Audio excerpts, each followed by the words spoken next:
This is a truck that's been converted over to CNG. It's back in the shop now. We had a double tank mounted in a container behind the cab. This particular truck wasn't long enough to accommodate a tank system behind the cab. So it's here, it's been proven that it works, and we're here to install a saddle tank on the other side. The NFPA rules, which is what we do all our installations by, states that it has to have, if it doesn't have an electronic shutoff valve, that it has a quarter turn shutoff valve, and a sign's got to be pointing to it. So I'll take you from there. Right underneath the door is where it's normally located, and it's a quarter turn, turns off the gas in case there's ever an emergency. But with the tank would be on there, gas will supply to that valve, and then it'll run from there along the frame with stretch loops, fasteners every 20 inches by NFPA rules, and it will come up to the off and on regulator. There's a regulator here, and it's a solenoid off and on valve. So when the key is turned on, it powers on the gas. The gas will come in the back side. The solenoid will be energized, and it will open the valve to allow gas to flow out these two lines, which is on this particular model is going to two different regulators.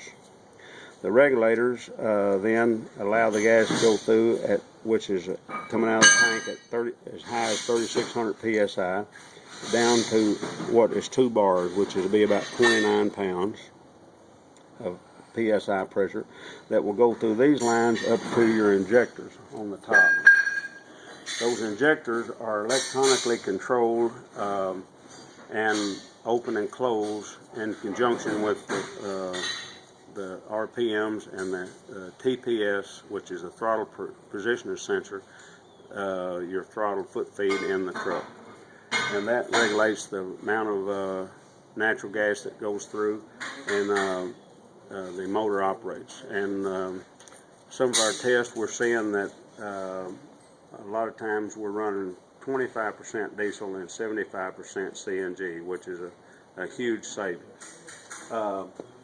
On the regulator, to make sure that the gas doesn't freeze up or anything, to keep the pressures regulated right, we have heater hoses attached to the regulators that allow hot water from the motor to run through the regulators that keep the pressure constant. And that's basically as simple as it is. It's when it goes through the injectors, it's injected into the intake.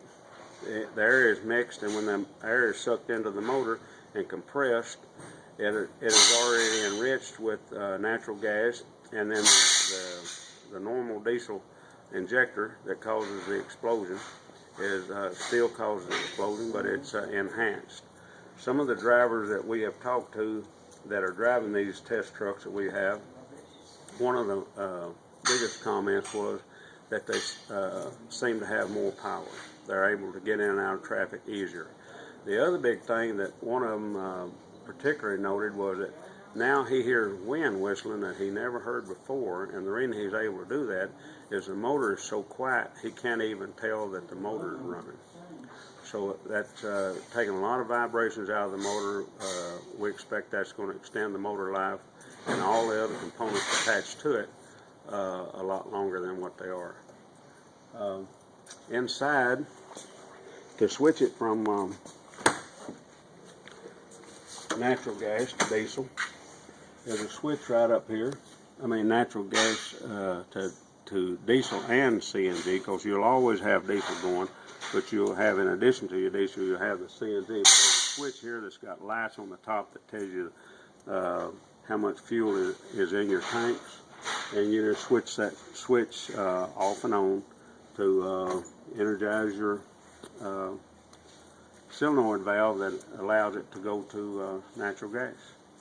And it's all controlled by an ECU that's mounted up under the dash. And I guess that's all I know.